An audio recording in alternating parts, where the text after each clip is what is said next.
roll through dinner. Halo pecinta film, khususnya buat kalian yang suka film-film yang minus akhlak, film kurang beradab dan minim pesan moral, maka film ini adalah film yang tepat buat kalian. Film yang akan saya bahas kali ini berjudul The Match atau bahasa Indonesianya Kerusakan.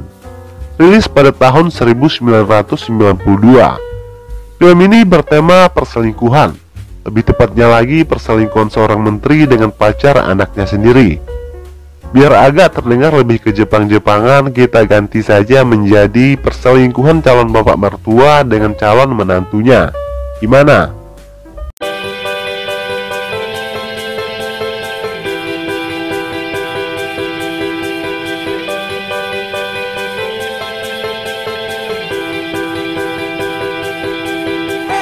Mengisahkan tentang seorang menteri Inggris bernama Dr. Stephen Fleming. Saya nggak tahu kenapa ada gelar dokter di depan namanya. Padahal di film ini dia nggak pernah menyuntik orang sakit. Kalau menyuntik calon menantunya sendiri ya sering. Walaupun calon menantunya itu dalam keadaan sehat walafiat. Oke lanjut, Dr. Stephen memiliki istri bernama Ingrid Fleming yang sudah agak menua dan tidak menarik lagi di pandangan mata. Dan dua orang anak bernama Martin dan Sally. Mereka hidup berkecukupan alias kaya raya. Yang namanya juga pejabat sudah pasti kaya raya lah ya, kecuali bapak ini. Lanjut, Dr. Stephen tengah berada di sebuah acara kepolitikannya. Tampak sedikit agak kebosanan. Lalu dia dihampiri oleh seorang wanita muda cantik dan hot. Wanita cantik itu mengenalkan dirinya sebagai Anna.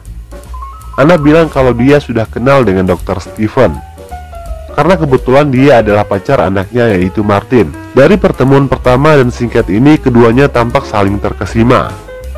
Dari tatapan mata masing-masing mengindikasikan bahwa adanya ketertarikan secara seksual dari keduanya. Keesokan harinya Martin membawa Anna bertemu dengan orang tuanya. Anehnya di sini Anna dan Dr. Stephen berpura-pura seolah belum pernah bertemu sebelumnya. Dan mereka pun kembali melakukan perkenalan ulang di hadapan Martin. Keesokan harinya Anna menelpon ke kantor Dr. Stephen dan diangkat oleh sekretarisnya. Anna berpura-pura kalau dia adalah temannya dokter. Dr. Stephen agak terkejut dengan keagresifan Anna yang lebih dulu memberi sinyal kepadanya. Dari percakapannya di telepon itu, Dr. Stephen menanyakan di mana alamat apartemen Anna. Lalu dia pun bergegas menuju ke sana. Sesampainya di sana, dokter yang beruntung lahir batin itu disambut oleh Anna dengan posisi yang menantang, seolah sudah siap untuk bertarung dengan tangan kosong satu lawan satu.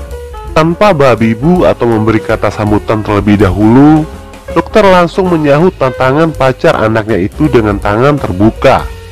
Dan mereka berdua pun beralih profesi menjadi petani dadakan dan mulai bercocok tanam.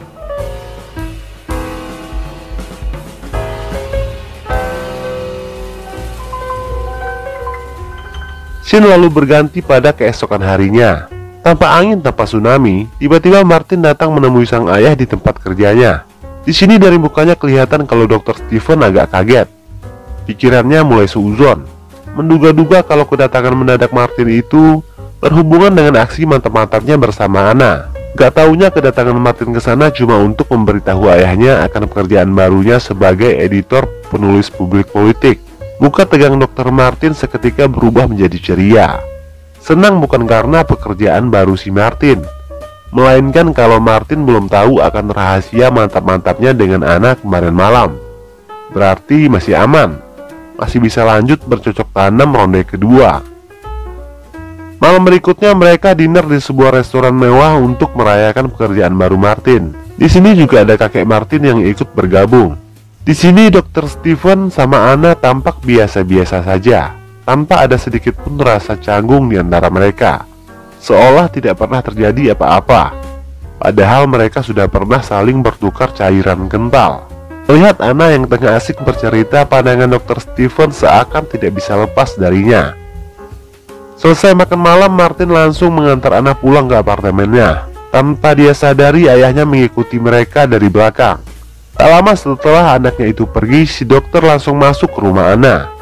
Dan seperti biasa disambut oleh Anna dengan gaya menantangnya duduk di atas sofa. dan dengan senjata andalannya stocking motif jaring laba-laba berwarna hitam.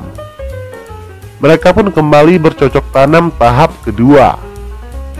Selesai pergenjotan, anehnya mereka berdua ini tidak pernah sedikit pun merasa bersalah atau menyesal kepada Martin dan ibunya akan aksi mantap-mantap mereka itu. Sungguh ayah dan pacar yang tidak punya akhlak.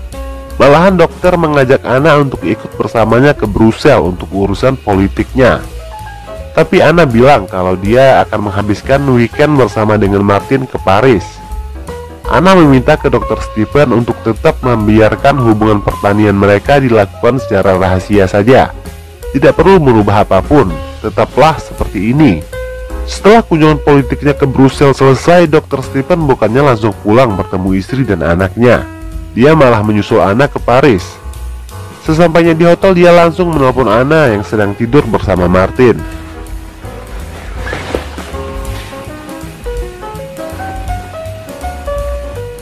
Dan mereka pun bertemu di bawah samping gedung dan bermantap-mantap pria di tempat umum dengan posisi berdiri.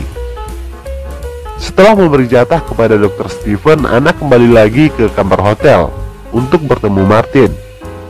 Dr. Stephen menginap di hotel yang bersebelahan dengan hotel Anna dan Martin.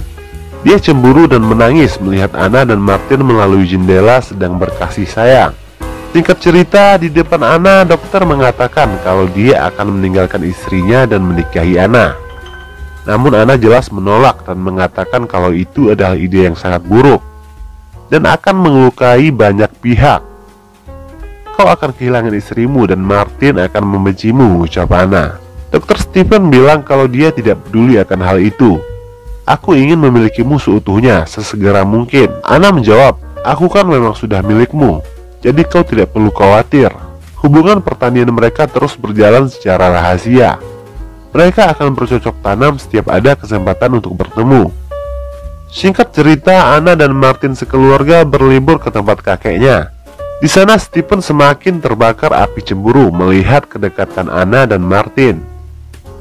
Yang paling mengejutkannya lagi adalah Martin secara tiba-tiba membuat pengumuman kepada keluarganya kalau dia sudah melamar Anna, dan Anna pun telah menerimanya.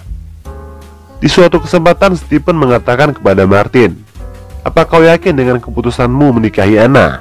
Aku hanya tak ingin kamu membuat keputusan yang terburu-buru." Lalu Martin menjawab, "Tekadku sudah bulat untuk menikahinya, karena aku sangat mencintainya dan aku tidak tahu apa yang akan terjadi denganku jika aku kehilangannya." Mendengar jawaban Martin itu, Dr. Stephen sepertinya sudah mulai sadar akan kehilafannya. Malam harinya dia menyelinap masuk ke kamar Anna. Mereka pun bercocok tanam lagi sebagai tanda perpisahan.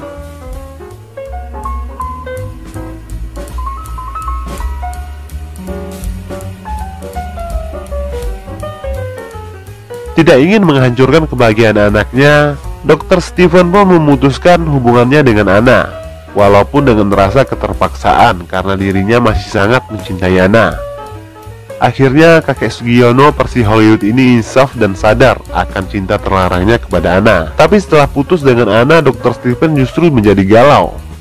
Kerjanya di DPR jadi tidak terurus, makannya tidak lahap, tidurnya tidak nyenyak, beraknya pun tidak lancar. Begitu juga dengan Anna yang masih belum bisa move on dengan sang calon mertua. Diam-diam dia mengirim sebuah kunci apartemen kepada Dr. Stephen. Dr. Stephen langsung menuju ke lokasi. Rupanya apartemen baru itu khusus diberikan Anna sebagai ladang baru buat mereka untuk bercocok tanam. Karena apartemen lama sudah ada Martin yang menetap di sana bersamanya. Melihat ranjang apartemen yang masih rapi, seketika jiwa Pak Boy Dr. Stephen kembali bergetar. Dr. Stephen tampaknya sudah tidak sabar karena sudah terlalu lama pedang tumpulnya tidak diasah, sehingga membuatnya lupa untuk mengunci pintu.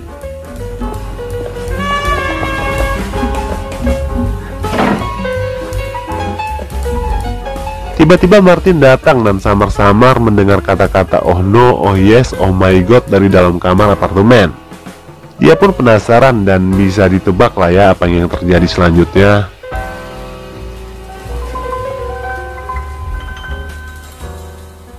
Ya, dia pun akhirnya menyaksikan sendiri aksi kuda-kudaan sang ayah dengan tunangannya itu.